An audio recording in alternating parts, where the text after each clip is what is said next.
내 형제들아, 너희 중에 미혹되어 진리를 떠난 자를 누가 돌아서게 하면 너희가 알 것은 죄인을 미혹된 길에서 돌아서게 하는 자가 그의 영혼을 사망에서 구원할 것이며 허다한 죄를 덮을 것임이라. 여러분, 글은 시작과 끝이 중요해요. 시작과 끝이 중요해요. 예? 글을 시작할 때는 시작하는 글에는 뭐가 있냐면 무슨 이야기를 시작할 것인지, 무슨 이야기를 내가 전개해 나갈 것인지에 대한 방향을 기록하고 있고요. 글을 마칠 때는 내가 지금까지 했던 이야기 중에서 가장 중요한 얘기가 뭔가, 핵심이 뭔가, 이것을 반복하거나 강조하면서 글을 끝내요. 그래서 모든 일이 사실 그렇지만 시작이 중요해요. 그래서 여러분, 시작이 반이다 이런 얘기 하잖아요. 시작이 중요하고 또 끝이 시작 못지않게 중요하죠. 유종의 미 뭐 이런 얘기 있잖아요. 그래서 성경도 우리가 지금 권별 성경 하나씩 지금 강해 설교하고 있는데 처음 시작 시간이 참 중요하고 마지막 시간이 중요합니다. 우리 학생들은 아마 알 거예요. 대학교에서 강의 시간에 처음 가면 첫 시간 참 중요해요. 왜냐면 교수님이 한 학기 동안 저는 강의를 이렇게 할 것입니다. 여러분은 이런 걸 배울 겁니다. 평가는 이렇게 할 겁니다. 점수는 이렇게 매깁니다. 이런 것들을 설명해 주거든요. 첫 시간 땡땡이 치면 그거 모르면 이제 헤매는 거예요. 그 첫 시간 중요한 거고 마지막 시간 중요하죠. 한 학기 동안 공부 잘한 거 평가하고 시험 보잖아요. 그때 시험 문제는 어떤 걸 낼까요? 교수님이 중요한 거네요. 중요한 거. 몰라도 되는 거 시험 문제 안 내요. 중요한 걸 내요. 왜? 마지막이니까. 여러분, 그런 의미에서 오늘은 중요한 시간이에요. 왜냐면 야고보서 마지막 시간이거든요. 마지막 시간. 그래서 오늘 야고보서에 나와 있는 맨 마지막 두 구절, 이 말씀을 오늘 우리가 살펴보려고 하는데, 야고보서 오늘 그래서 본문이 5장 19절 20절 두 개죠. 먼저 19절 말씀을 같이 한번 읽어보겠습니다. 시작. 내 형제들아, 너희 중에 미혹되어 진리를 떠난 자를 누가 돌아서게 하면. 아멘. 여러분, 초대교회 당시에 교회에 불어닥친 이 박해를 피해서 성도들이 이곳저곳으로 흩어졌어요. 이 사람들을 흩어진 성도 또는 디아스포라 이렇게 불러요. 박해가 오니까 이젠 더 이상 예루살렘 성전에서 예배 못해요. 뿔뿔이 다 흩어졌어요. 전국 각지로만 흩어진 게 아니라 외국으로까지도 흩어진 거예요. 다른 아시아, 다른 나라, 심지어는 유럽까지도 흩어져서 나갑니다. 그래서 그 사람들이 뭐하냐? 그 흩어진 곳에서 각각 정착을 해요. 타향살이 하는 거죠. 타지에 가서 정착을 해요. 거기에 뿌리 내리고 거기서 생활하면서 신앙생활도 하고 그렇게 해서 하는 거죠. 그런 성도들, 이들을 흩어진 성도라고 하는데, 야고보서를 처음 시작할 때 여러분 기억하실지 모르겠지만 야고보서 1장 1절의 표현을 빌자면 그들을 야고보는 뭐라고 말하느냐? 흩어져 있는 12지파에게 이렇게 얘기해요. 흩어져 있는 12지파. 12지파가 뭘 상징하는 거예요? 이스라엘 백성들. 그렇잖아요. 12지파. 흩어져 있는 12지파에게 그들에게 내가 이 편지를 씁니다 라고 시작해서 야고보서를 시작했거든요. 그런데 오늘 본문에서 드디어 내가 흩어져 있는 그 12지파, 흩어져 있는 성도들, 디아스포라, 그 유대인들에게 야고보서를 쓴 이유, 야고보서가 쓴 편지니까 야고보서인데 이 편지를 쓴 이유, 목적이 무엇인지를 밝힙니다. 그것이 오늘 마지막 구절에 나오는 거예요. 왜 썼다고 하느냐? 그렇게 흩어져서 생활하는 사람들 중에 이 사람들은 다 누구냐면 예수 믿고 복음으로 거듭난 사람들, 다시 말해서 구원받은 백성들이거든요. 이 사람들 이제 나면서부터 부모님 따라서 유대인으로 태어났었지만 그 뒤에 복음을 듣고 기독교로, 예수교로 이들이 개종한 사람들이에요. 바뀌었다고요. 그렇게 해서 이제 예수 믿는 신앙으로 구원받아서 살고 있는 이 사람들인데, 그들 중에도 어떤 사람들이 있었냐?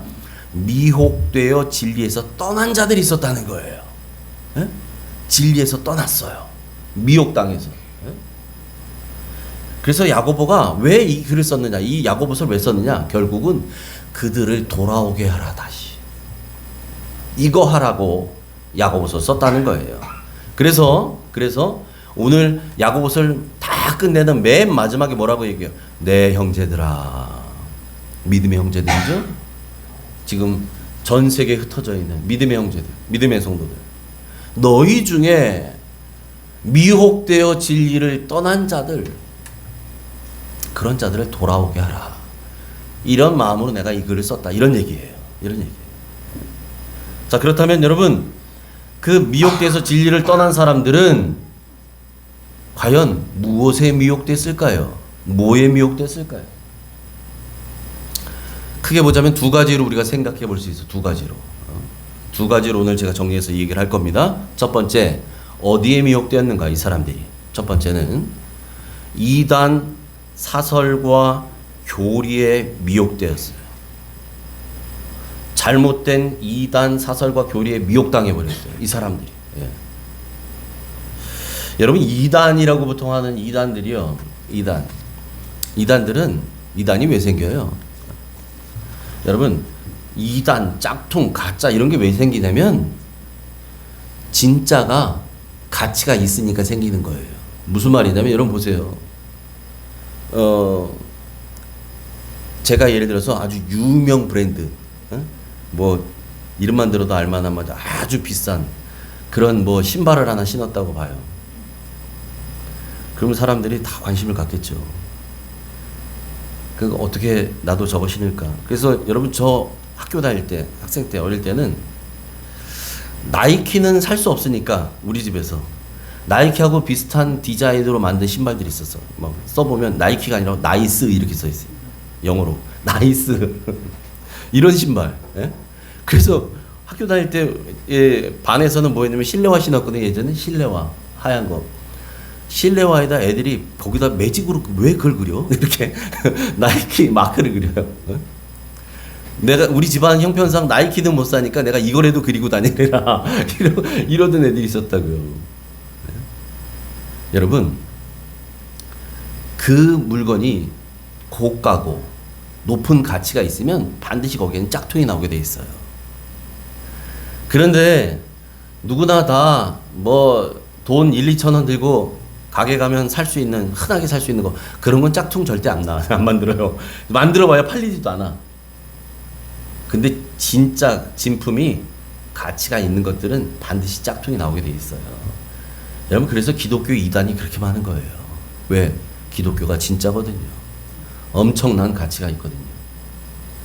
여러분, 그런데 이단은 언제부터 시작됐냐? 교회가 태동되면서 생겨났어요. 무슨 얘기냐면 초대교회가 생길 때도 이미 그 당시 이단들이 있었단 얘기예요. 이단들이 있었어요. 뭐 대표적인 이단들이 몇 가지가 있지만 그 중에 뭐 아주 대표적인 거, 영지주의 이단이라는 게 있어요. 영지주의. 영지주의가 뭔가 예수님의 인성을 부인합니다. 다시 말해서 영지주의자들은 영적인 것들에만 관심을 갖거든요. 육적인 것들은 뭐 터부시하고 이래요. 예수님도 이 땅에 오셔서 육신의 몸으로 입고 오셨다. 우린 그렇게 믿고 있잖아요. 근데 영지주의자들은 아니야. 예수님은 영적인 존재로 오셨다고 믿는 사람들이었어요. 이게 영지주의자거든요. 그러니까 예수님은 이 땅에서 공생에 사실 때 그분 사람 아니었어. 사람 아니었어. 무슨 얘기야? 이렇게 믿었다고요. 그런데 성경은 이렇게 말합니다. 요한이서 1장 7절입니다. 같이 읽습니다. 시작. 미혹하는 자가 세상에 많이 나왔나니 이는 예수 그리스도께서 육체로 오심을 부인하는 자라. 이런 자가 미혹하는 자요 적 그리스도니. 아멘. 아멘. 예수 그리스도께서 육체로 오심을 부인하는 자들. 예수님은 육신으로 오신 거 아니야. 영으로 오신 거야. 그분은. 이거 다 미혹하는 자들이라는 거예요. 더 나아가서 적 그리스도다. 그리스도를 대적하는 자들이다. 라고 얘기합니다. 여러분, 예수님이 이 땅에 오실 때요, 완전한 하나님이신 그분이요, 우리와 똑같은 육체를 입고 이 땅에 오신 거예요. 그래서 성육신하셨다고 하잖아요. 똑같은 육체를 갖고 오셨어요. 완전한 하나님이 완전한 사람으로 태어나셔서 우리와 똑같아요. 밥 안 먹으면 배고픈 거 예수님도 똑같으신 거예요. 그러니까 금식하고 나셨을 때 사탄이 나와서 제일 먼저 했던 시험이 뭐예요? 돌들로 떡덩이가 되게 해서 먹어봐라. 왜? 배고프니까. 여러분 배고프면 뭐 다 먹고 싶잖아요. 그걸 자극하는 거예요. 예수님도 피곤하면 주무시고 싶고, 예? 예수님도 화가 나면 분이 치솟고, 우리와 똑같은 그런 감정, 뭐 느낌 다 가지고 있던 완전한 사람이었다고요. 또 이런 반대로 예수님의 그 신성을 부인하는 이단들도 있었어요. 무슨 말이냐? 야, 예수님은 신이 아니야. 그건 예수님은 선지자 중에 하나일 뿐이야. 이렇게. 그러니까 예수님이 하나님의 아들이라는 것 자체를 부인하는 거죠. 오늘날 이런 이단들도 있어요. 오늘날에 아주 대표적인 이단 누구냐면 여호와의 증인. 가끔 여기 공원에 보면 뭐 이렇게 가판대 같은 거 세워놓고 책 같은 거 세워놓고 하는 사람들 있잖아요. 예수를 선지자의 하나라고 그들은 가르쳐요. 그렇게 믿거든요. 여러분, 앞서 제가 말씀드린 것처럼 예수님의 인성을 부인하거나 반대로 신성을 부인하거나 이런 이단들이 뭐 우후죽순으로 생겨났어요. 이렇게 해서 이 이단들은 시간이 흘러가면서 자신들의 교리의 모순을 극복하려고 이것저것 교리를 갖다가 여기다 붙이고 막 땜빵을 해요. 그래서 덕지 누더기 같은 교리를 만들어 갖고 이게 좋다 그러면 갖다 이걸 맺고 이거 갖다 이렇게 해서 이단들이 오늘날까지 그 계보를 이어오고 있습니다. 그래서 그 이단들의 뿌리가 사실은 그렇게 오래되었어요. 그 뿌리부터 시작되면 오는 거예요. 오늘날도 얼마나 많은 이단들이 우리 주변에 있어요? 그 이단들은 여러분 비단 우리 교회들 뿐만 아니라 코로나 때도 여러분 그런 것들 많이 문제가 됐었지만 사회적으로도 아주 나쁜 영향을 끼치는 이단들이 있어요. 갓난 아이가 있는 주부들이 있는 집, 남편들 출근한 집, 그런 집. 그래서 다니면서 그때는 아파트보다는 단독주택이 많으니까 단독주택 빨랫줄에 기저귀가 걸린 집을 타겟으로 잡는 거예요. 저 집 아기가 있어. 엄마가 젊어. 시간이 많아. 그런 집을 찾아가서 거기를 지속적으로 찾아가서 관계를 쌓고 그들에게 이제 종말에 대한 공포감을 넣어줍니다. 그렇게 해서 남편 모르게 이제 교회에 와서 자기의 모든 재산 다 바치죠. 왜? 이제 곧 종말이 멀지 않았는데 주님 오실 날 멀지 않았는데 집 사면 뭐해? 땅 사면 뭐해? 저축하면 뭐해? 하늘에 쌓아야지. 다. 그래서 가서 거기서 등록할 때는 철저하게 재산 조사부터 해요. 재산. 그 사람의 재산. 재산 상태. 그래서 큰 문제가 되죠. 가정을 파괴해버리는 거예요. 문제가 되면 여자가 아이 들고 나가버려요. 집을. 나오라고 가리키니까. 그래서 많은 사람들이 그 교회 때문에 막 데모하고 이런 것들이 계속 나오잖아요. 지금까지 많잖아요. 이런 뿐만 아니라 신천지 처음부터 끝까지 거짓말로 일관합니다. 이들은 거짓말을 모략이라고 말해요. 모략. 그래서 어떻게 하냐? 사람을 속여서라도 데리고 와야 돼. 이렇게 가르쳐요. 속여서라도. 총신대학교 신학과에 다니던 신학생이요. 얜 신학생이었어요. 공부 잘하고 아주 엘리트 똑똑해요. 그런데도 거기에 빠져버려요. 세뇌당하니까. 이 학생을 가족들이, 아버지, 어머니, 여동생이 헌신적인 노력을 합니다. 직장도 다 때려쳤어요. 이 아들 때문에. 그래서 돌아오게 해요. 돌아왔어요. 회복이 됐어요. 그래서 지금 뭐 하느냐? 과거의 자기처럼 신천지에 빠져있는 청년들, 젊은이들, 이 친구들 돌아오게 하는 일, 또 장년들, 뭐 가릴 거 없죠. 누구든. 이거 돌아오게 하는 일에 자신을 거기에 삶을 바치고 있는 그런 청년이 있는데 김강림 전도사라는 친구예요. 그 사람을 딱 데려오면 성경 공부를 믿기로 사람을 포섭하거든요. 특히 예수 믿는 사람들 궁금해 하잖아요. 더 잘 알고 싶어 하잖아요. 아니 성경 공부에 관심조차 없는 사람들은 여기 해당도 안 돼. 관심이 있는데 뭐 교회에서 제대로 배우지 못했거나 말씀에 대한 갈증이 막 있는 사람이 있잖아요. 교회에서 해결이 안 돼요. 예. 이런 사람들이 포섭이 대상됩니다. 그렇게 해서 온 사람들은 어디로 가냐? 복음방이라는 데로 가죠. 여기서 1차 교육을 얼마나 받느냐? 6개월을 받아요. 6개월. 우리 임직 취임 교육 3개월 했잖아요. 그것도 여러분 힘들다고 이랬잖아요. 과제가 많고. 여러분 6개월 하는데 일주일에 4일을 합니다. 월, 화, 수, 목 4일을 공부해요. 퇴근한 시간부터 뭐 제가 직접 배운 건 아니지만 다녀본 건 아니지만 그 시간이 보통 2-3시간 정도를 하는 거예요. 1시간 뭐 30분 하고 끝내는 게 아니에요. 그리고 매주 시험을 봐요. 평가 시험을. 어떤 걸 보느냐? 교리에 꼭 필요한 성경 구절들이 있어요. 그 구절을 기본적으로 다 암송해야 돼요. 토시가 틀리면 안 돼요. 가라사대, 이르시되 틀리면 안 돼요. 다 붙여야 돼요. 이렇게 철두철미하게 세뇌를 시켜요. 교리 교육으로 세뇌를 탁 시켜버립니다. 이런 이단에 빠진 사람들, 이런 사람들을 다시 바른 진리의 말씀으로 회복시키는 그런 귀한 사역을 하는 곳이 있어요.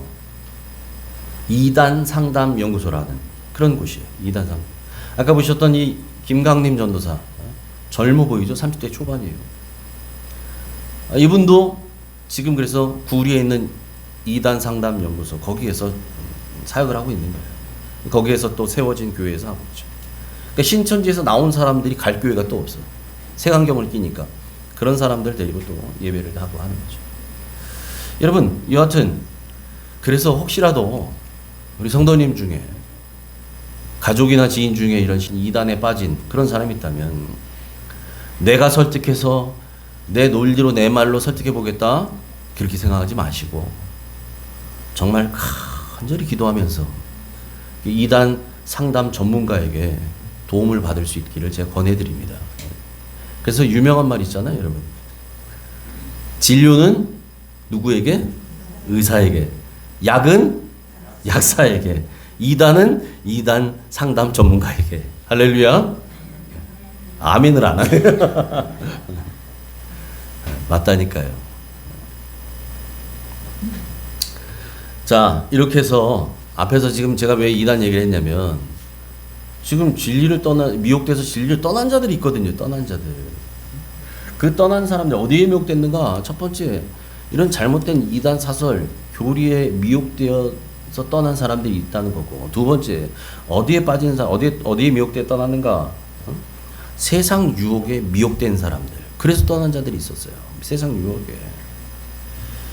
여러분, 그래서 미혹되어 진리에서 떠난 사람들은 어떤 사람들을 말하고 있는가? 하나님과 세상에 양다리를 걸치고 사는 거예요. 하나님과 세상에 양다리 걸치고 있어요. 이렇게.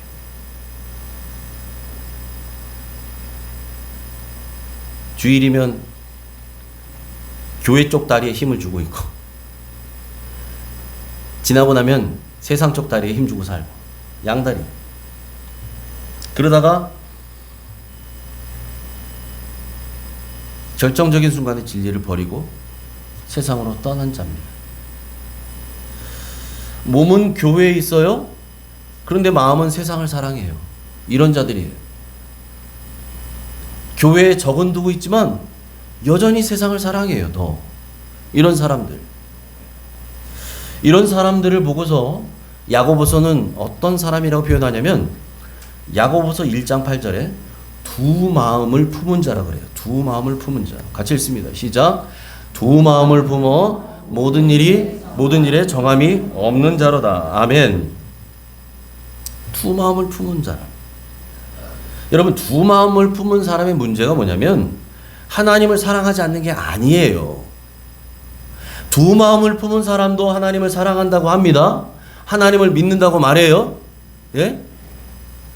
그런데 하나님만 사랑하는 게 아니라 하나님도 사랑하고 세상도 사랑하고 돈도 사랑하고 다 사랑해. 다 사랑해. 예. 자기가 사랑하는 대상 중에 하나님은 그냥 하나일 뿐이에요. 여러분, 그래서 두 마음을 품은 자는 주님과 세상 사이에 양다리를 걸치고 사는 사람이 양다리. 여전히 세상이 좋아요. 그래서 주님을 100% 온전히 사랑하지는 않습니다. 100%는 아니에요. 정도의 차이가 있어요. 어떤 사람은 30%, 50%. 여러분, 광야에서 범죄했던 이스라엘 백성들, 하나님께서 그렇게 경고하고 권고하셨는데도 결국은 범죄했던 이스라엘 백성들처럼 하나님도 믿고 바울도 믿고 하나님도 믿고 아세라도 믿고 이거예요, 이거. 양다리. 하나님도 좋고 세상도 좋고. 이런 사람들을 뭐라 그런다고요? 두 마음을 품은 자인데, 이런 사람들 야고보서 1장 8절에 모든 일에 정함이 없는 사람이라는 거예요. 정함이 없어요. 무슨 말이에요? 마음을 온전히 확실히 딱 정하지 못해요. 확정하지 못했어요. 나는 주님만 섬기리라. 이거 안 되는 거예요. 그러니까 수틀리면 떠나버려요. 예? 마음에 안 맞으면 떠나버려. 나 이렇게 마음 상하게 하면 떠나버려. 기도응답 안 되는 것 같으면 떠나버려. 예? 여러분, 오늘 우리가 읽었던 19절에서 오늘 성경 본문에서는 이런 사람들을 미혹되어 진리를 떠난 자라고 말해요. 미혹되어 진리를 떠난 자. 미혹됐어요. 미혹당했어요. 세상의 유혹에 미혹돼 버렸어요. 세상 재미에 미혹돼 있어요. 세상 신에 미혹되고 만몬 신에 미혹돼서 떠나요. 이단만 문제가 아니에요. 이단에 빠진 사람은 완전히 떠났어요. 근데 이 사람은 어떤 사람들이에요? 이런 사람들은 몸은 여전히 교회에 있어요. 그런데 마음은 세상에 있어. 이게 문제예요. 그러니까 이런 사람들은 언제든 세상으로 튀어나갈 수 있는 가능성이 농후해요. 언제라도 나는 떠날 수 있어. 이런 마음이죠. 마음을 정하지 않았어요. 여러분, 우리는 주님께 마음을 굳게 정해서 세상 유혹에 미혹되지 않고 죽음 앞에서도 진리를 떠나지 않는 신실한 그리스도인들 되기를 소망합니다. 아멘. 여러분, 죽음 앞에서도 진리를 배신하지 않는 거죠. 주님을 부인하지 않는 거죠. 요즘 예수 믿는다고 목에 칼들이 되진 않잖아요. 오히려 더 많은 사탄 마귀는요, 우리에게 예수 믿는다고 칼들이 되지 않습니다. 다른 미끼로 우리를 유혹할 뿐이에요. 다른 미끼 물도록 해요. 그래서 떠나는 거예요. 데마와 후메네오는 세상을 사랑하여 떠나갔다고 말하잖아요. 떠나가는 거예요. 떠나가요. 여러분, 뿐만 아니라 이렇게 두 마음을 품은 사람은, 그래서 정함이 없는 사람은 믿음도 없어요. 믿음 없는 사람이에요. 여러분, 야고보서를 처음 시작할 때 야고보서는 기도로 시작합니다. 기도. 너희 중에 누구든지 지혜가 부족하거든 후히 주시고 꾸짖지 않는 하나님 아버지께 구하라. 그리하면 하나님께서 후히 주시리라. 그리고 하나님께 우리가 믿음으로 구하라고 얘기를 해요. 계속해서 이 믿음에 대한 얘기를 합니다. 여러분, 믿음으로 구하고 조금도 구한 것은 의심하지 말라. 그리하면 네가 구한 것은 받을 줄로 믿고 의심하지 않으면 받게 된다. 줄 것이다. 라고 말씀하시는데도 여전히 의심합니다. 왜냐면 두 마음이 있거든요. 두 마음. 마음을 정하지 않거든요. 그러니까 긴가민가 하는 거예요. 이런 사람은요, 두 마음을 가진 사람은 주님을 믿는 게 아닙니다. 정말 주님을 믿느냐? 아니요. 주님 말고도 나에게 복 주는 게 바알 있으면 바알도 믿고 주님도 믿고 이런 거예요. 이런 거. 다신교 신앙인처럼 주님이 복 준대? 그럼 예수님 믿어. 석가모니가 복 준대? 석가모니도 믿어. 이런 거. 여러분, 그런 사람 정말 예수님 믿는 게 아니지요. 예수님은 온전히 신뢰하지 않습니다. 그런 사람은요, 주님 말고도 믿는 구석이 있는 사람이에요. 믿는 구석이 있어요. 다른 게 믿는 구석이 있으니까 주님 온전히 믿을 일이 있어요? 없지요. 그런 사람도 기도는 합니다. 주님, 이런 문제가 있습니다. 이거 해결해 주세요. 이 문제 하나님 꼭 좀 해결해 주세요. 기도해요. 여기까지는 똑같이 기도해요. 근데 그 사람의 마음속에는, 말하지 않은 마음속에는 어떤 기도가 이어지고 있느냐? 그런데 주님, 혹시라도 이거 안 해결해 주신다면 어쩔 수 없네요. 저에게도 플랜 B가 있거든요. 여기 제 또 다른 계획이 또 하나 있어요. 이거 해주면 참 좋겠어요. 이거 꺼내기 전에 여기서 해결해 주세요. 여러분, 이런 마음으로 기도하는데 그 기도가 응답될까요? 그런 기도가 응답돼요? 하나님이 안 해주시면 할 수 없지 뭐. 그 다음 내가 다음 계획을 꺼내야겠다. 이런데 이런 기도가 응답이 되겠냐고요. 응답 받는 걸 생각지도 말라고 얘기해요. 여러분, 그래서 이런 사람은 무엇이든지 주께 얻기를 생각지도 말라고 얘기합니다. 야고보서 1장 7절 같이 읽습니다. 시작. 이런 사람은 무엇이든지 주께 얻기를 생각하지도 말라는 거예요. 주께 응답, 기도 응답 받을 생각도 하지 마라. 그런 거예요. 구세군의 창설자 윌리엄 부스가 응답받는 기도의 비밀에 관해서 말한 적이 있는데요. 그가 응답받는 기도란 어떤 건가 이렇게 말합니다. 같이 읽습니다. 시작. 응답받는 기도는 거기에 생사가 달린 것처럼 기도하는 것이다. 응답받는 기도는요, 거기에 생사가 달린 것처럼 기도하는 거예요.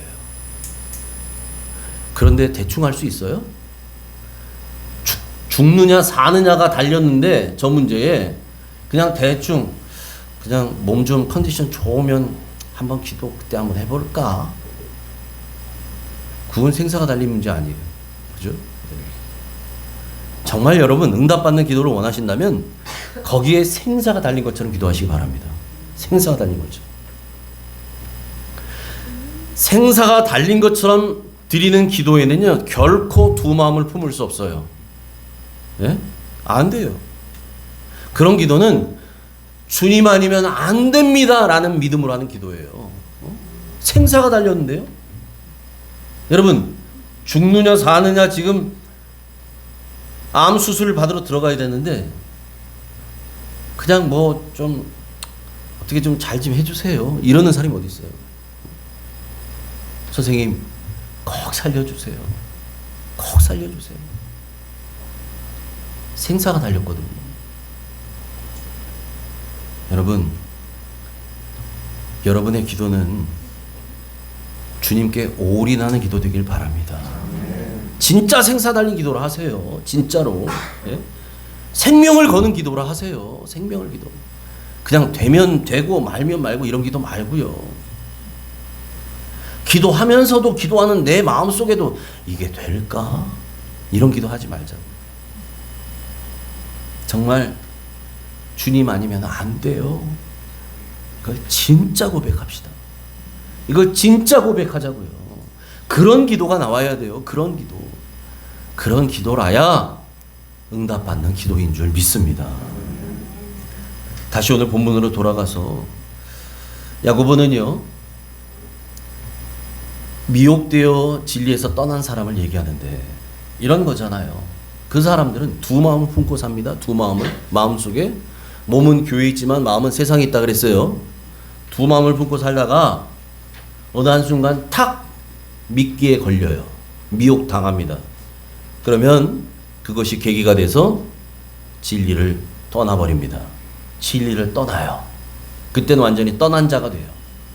여러분, 그런 사람들, 진리에서 떠난 사람들을 그 미혹된 길에서 돌아오게 해야 될 거 아니에요. 이거 하라고 야고보서를 기록했는데 이렇게 돌아오게 하는 자들은 그 영혼, 그 죽어가는 영혼을 사망에서 구원하는 것이다 라고 오늘 성경이 이야기합니다. 20절 같이 읽습니다. 시작. 너희가 알 것은 죄인을 미혹된 길에서 돌아서게 하는 자가 그의 영혼을 사망에서 구원할 것이며 허다한 죄를 덮을 것임이라. 아멘. 아멘. 미혹된 길에 빠져서 세상과 짝하고 살던 사람을 다시 진리로 돌아오게 하는 것은 그 사람의 영혼을 사망에서, 죽음에서 구원하는 것이 된다는 거예요. 여러분, 다시 진리로 돌아오게 하는 일, 복음의 빛으로 돌아서게 하는 일, 이것이야말로 복음의 빚진 우리들, 진리 안에 거하는 우리들의 사명인 줄 믿습니다. 아멘. 우리는 복음의 빚진 자라고 하잖아요. 우린 다 복음에 빚졌어요. 그 은혜로 우리 구원 받았잖아요. 구원 받았으니 우리의 사명이에요. 저게요. 다시 돌아오게 해야 돼요. 그래서 그 진리로 돌아서게 한 자는 그 모든 허다한 죄를 덮을 것임이라. 오늘 밑에 얘기하죠. 허다한 죄를 덮을 것이다. 다시 말하면 돌아선 자는 허다한 죄에 대한 덮임을 입는다는 거예요. 무엇이, 누가 그 허다한 죄를 덮어주나요? 내가 이 사람을 돌아오게 했어. 이 사람이 덮어줘요? 아니라니까요. 지금 그렇게 보이는데 저 문장은 그런 문장이 아니에요. 여러분, 우리의 모든 허물과 허다한 죄를 덮는 건 누굽니까? 예수 그리스도예요. 예수님. 그 예수 그리스도의 긍휼의 은혜만이 우리의 모든 죄를 덮는 줄 믿습니다. 여러분, 주님의 그 크신 사랑이 미혹에 빠졌던 자의 그 허다한 죄를 덮어주어요. 베드로전서 4장 8절입니다. 같이 읽습니다. 시작. 무엇보다도 뜨겁게 서로 사랑할지니 사랑은 허다한 죄를 덮느니라. 아멘. 주님의 사랑이 우리의 허다한 죄와 허물을 덮어주신 줄 믿습니다. 사랑은 허다한 죄를 덮어요. 죽기까지 사랑해 주셨던 그 주님의 사랑이 우리의 모든 허물을 덮어주셨어요. 그래서 우리를 의의 옷을 입혀주셔서 의로운 자라 하나님 우리를 칭해 주셨다는 거예요. 칭의. 우리가 진짜 의로운 사람이 아니라 의롭다 칭함받은 사람들이라고요. 왜? 주님의 사랑이, 하나님의 그 크신 사랑이 우리의 허다한 죄를 덮어주셨거든요. 여러분, 저 사랑이 없었다면 우리는 이 자리에 아무도 나올 수 없는 사람들이에요. 아무도. 우리는 그런 사랑을 받았어요. 우리의 모든 허물과 죄에 사함을 입고 덮어주심을 입는 그 큰 사랑을 받았어요. 그러니 우리도 이제는 주 안에서 뜨겁게 서로 사랑할 수 있기를 소망합니다. 서로를 위해서 여러분 기도해 주세요. 내 옆에 멀쩡해 보이는 집사님, 권사님, 사실은 겉은 멀쩡해 보이지만 속은